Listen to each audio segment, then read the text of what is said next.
டப்பா கார்டெல் என்பது 2025ஆம் ஆண்டு வெளியான இந்திய இந்தி மொழி குற்ற நாடகத் தொடராகும். ஷிபானி தண்டேகர் அக்தர், விஷ்ணு மேனன், கௌரவ் கபூர் மற்றும் அகன்க்ஷா சேடா ஆகியோரால் உருவாக்கப்படுகிறது.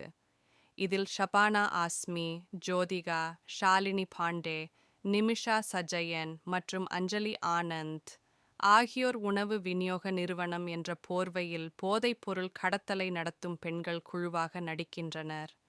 டப்பா கார்டெல் மும்பை புறநகர் பகுதியான தானேயில் அமைக்கப்பட்டுள்ளது. கதை 5 நடுத்தர வர்க்க பெண்கள். பாரம்பரிய டப்பாவாலா மதிய உணவுப் பெட்டி சேவையை நடத்துவதைச் சுற்றி வருகிறது. எதிர்பாராத விதமாக அவர்கள் அதிக விலை கொண்ட போதைப்பொருள் நடவடிக்கையில் ஈடுபடுகிறார்கள். மதிய உணவுப் பெட்டிகளை பயன்படுத்தி சட்டவிரோத பொருட்களை கொண்டு செல்கிறார்கள்.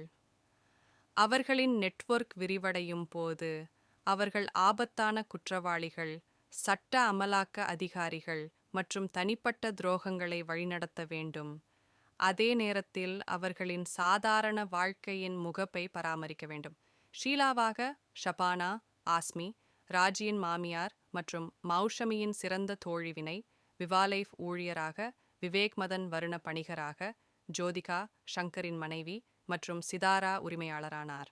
ஷீலாவின் மருமகள் ராஜியாக ஷாலினி, பாண்டே மாலாவாக நிமிஷா சஜயன், வருணாவின் முன்னாள் பணிப்பெண், சந்தோஷ் மாலாவின் காதலனாக பிரதீக் பச்சோரி, அஞ்சலி ஆனந்த், ஷாஹிதா ஒரு ரியல் எஸ்டேட் தரகர் மற்றும் பிரீத்தியின் காதலி, Gajraj Rao, Ajith Pathak FTS CO இன்ஸ்பெக்டராக SI பிரீத்தியாக Sai தம்ஹங்கர், ஷாஹிதாவின் காதலி, ஷீலாவின் சிறந்த தோழி, திருமதி மௌஷாமி மஜும்தாராக லில்லெட் துபே இளம் மௌசமியாக, மான்சி சேகல் வருணனின் கணவர், சங்கர் தாஸ்குப்தாவாக, ஜிஷு சென்குப்தா ராஜியின் கணவர், ஹரி ஜக்தாப்பாக, பூபேந்திர ஜாதவத், ஜஸ்வி திஜோரியாக, சுஷ்மிதா முகர்ஜி நரேஷ் ஆக, அபிஜீத் சித்ரே, பௌமிக் போஸாக, சாந்தனு கட்டக் போதைப்பொருள் வியாபாரி சவானாக, சந்தேஷ் குல்கர்னி கன்யாவாக, சலீம் ஹுசேன் முல்லா சாக்கோ குரியனாக, சுனில் குரோவர், போதைப்பொருள் தலைவன் சிறப்பு தோற்றம்.